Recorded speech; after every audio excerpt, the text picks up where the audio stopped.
Banyak Kak, saya ini kalau bilang NGO, persatuan saya banyak juga join.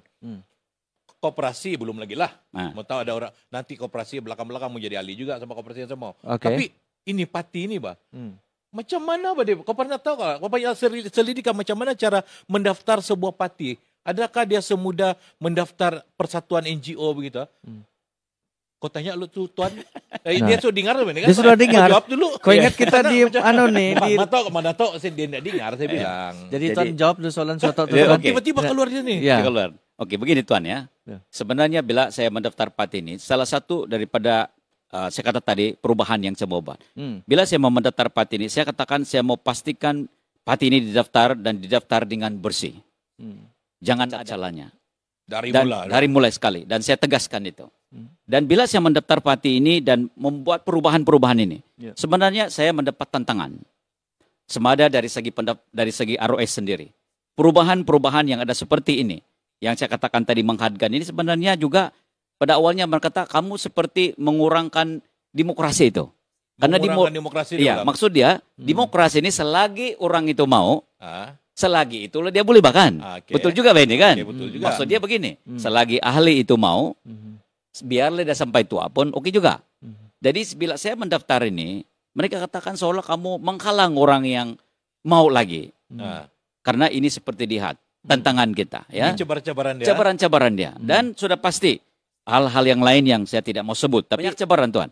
Saya dapati bila kita membuat satu parti yang orang bilang yang betul-betul ini, saya nampak banyak cabaran. Dan oleh karena cabaran itu saya tidak merundur sebenarnya. Dan saya kata saya tidak akan orang bilang bertolak ansur dalam hal ini, ya. Saya katakan no kompromi. Apa yang saya mau itu mesti dilakukan begitu. Kalau kamu tidak setuju, tidak apa, tolak pendaftaran. Saya bertekad. Dan oleh karena itu sama ROS, betul Tuan. Jadi saya cakap begitu kepada ROS. Kalau kamu rasa ini tidak mau daftar parti ini, tapi Tuan, kalau kamu ikut apa yang dia orang mau, tidak susah Tuan. Maksudnya, maksudnya kalau kau ikut apa, tidak ada isu. Tapi bila kita mau mengikut satu acuan baru, yang kita punya. Acuan baru tadi, kelainan yang ingin ditampilkan. Jadi orang sudah terbiasa dengan acuan lama. Betul. Jadi untuk memberi satu acuan yang baru kan, toh bukan susah Bah.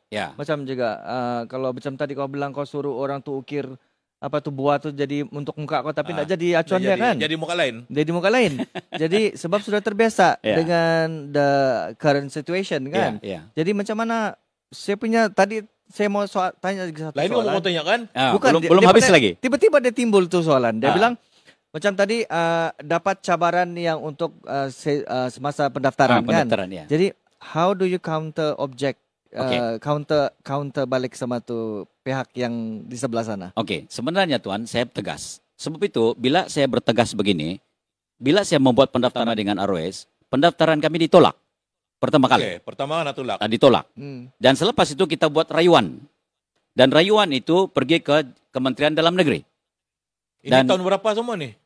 2020. 2020 PKP, Pak. Iya, PKP. PKP kan kita? Betul. Waktu itu PKP. Mau PKP. Betul. Dan waktu itulah kami mendaftar juga. Kami juga ada cabaran karena tidak dibenarkan pergi bersemuka di pejabat karena PKP. Jadi terpaksa melalui media. Lepas tu. Jadi cabaran itu juga ada di situ. Tapi itu bukan cabaran bagi saya yang paling berat lah. Tapi ketegasan kita bahwa bila kita mendaftar parti ini kita pastikan bahwa bersih. Ya. Jangan ada tercemar. Itu konsisten. Dan sebab itu bila kita membuat appeal balik dengan Kementerian Dalam Negeri, bila kita pergi di sana pun kita tetap tegas. Kita mau kelainan. Kalau tidak payah. Kalau kita buat satu parti, sama saja. Orang bilang, apa guna juga kan Tuan? Jadi kita pastikan ada kelainan. Tuan boleh saya cakap kah? Iya. Ada satu ayat yang bahasa Sabah lah, tapi yang kau marah. Kalau kami bilang kalau di kampung-kampung, Tuan karas kepala betul kau ini. Oh ya betul Tuan. Memang betul. Saya cakap contoh. Sorry aja kau marah habis. Tiba-tiba di kepala saya karas kepala. Kan? Maksudnya dia very persistent. Walau ayat Sabah itu, ayat Sabah kampung-kampung karas kepala. Saya akui Tuan, sebab itulah sebenarnya. Saya tidak bertolak ansur. Jadi saya kata tidak. Jadi bila buat rayuan pergi Kementerian Dalam Negeri, saya tetap dengan tegas dengan apa yang kami mau ubah. Dan akhirnya Kementerian Dalam Negeri menolak kali kedua pendaftaran ROS. Dua kali ditolak. Jadi pada dasarnya apabila sudah ditolak oleh Kementerian Dalam Negeri, maksudnya setelah rayuan itu ditolak, pada dasarnya tidak ada harapan sudah. Tetapi dalam masa yang sama kita ada satu ilham. Yang mengatakan jangan berhenti di sini, gunakan peguam. Coba. Dan akhirnya kita dapat ilham itu dan kita jumpa dengan peguam. Yaitu Lim Wajid. Dan kami bercerita dengan dia, Tuan, adakah pengalaman benda-benda seperti ini kita boleh bawa di mahkamah? Dan dia bilang boleh coba, tetapi tidak ada jaminan. Boleh coba, tidak ada jaminan. Tidak jaminan. Dan tapi saya kata itu saja. Dan dia mengatakan kita coba bawa di mahkamah dan tajuk di situ kami katakan penolakan tanpa sebab yang munasabah. Itulah tajuk dia. Dan syukur juga ya kepada Tuhan Yang Maha Esa, akhirnya hakim itu menerima kes kami dan kami bawa di mahkamah. Masa itu di mahkamah mana, KL? Mahkamah Tinggi Kuala Lumpur. Masa PKP lu gak? Juga? Bukan. Itu 2023. Iya, 23. Ya, jadi setelah pergi kes di mahkamah ini untuk pendekkan cerita, memanglah sudah ada affidavit daripada ROS, daripada Patimpian Sabah, affidavit soal balas lain Tuan. Terkeluarlah sama-sama ini. Soal balas mengatakan ini, kami katakan tidak, dan akhirnya pada bulan 12 tuh kami sampai kepada akhir penghakiman terakhir.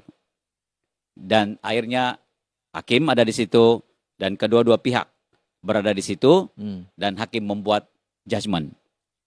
Dan syukur kepada Tuhan Yang Maha Esa, hakim memihak kepada kami. Dan hakim mengatakan apa yang belum PIS berikan, mereka harus bagi. Dan selepas apa yang kami bagi itu, selepas 30 hari daripada itu, ROS harus memberikan sijil pendaftaran bagi Patimpian Sabah. Nah, sebab itulah Patimpian Sabah ini. Kalau tidak, memang tidak ada hari ini. Dan itulah proses yang kita lalui pendaftaran Patimpian Sabah ini. Dalam penubuhan PIS ni lah kan, cabaran. Kalau orang biasa nih kan toh, 2 kali sudah kau kena langgar kan, penduduk sudah. Kenapa orang biasa terus kau silik-silik sama saya?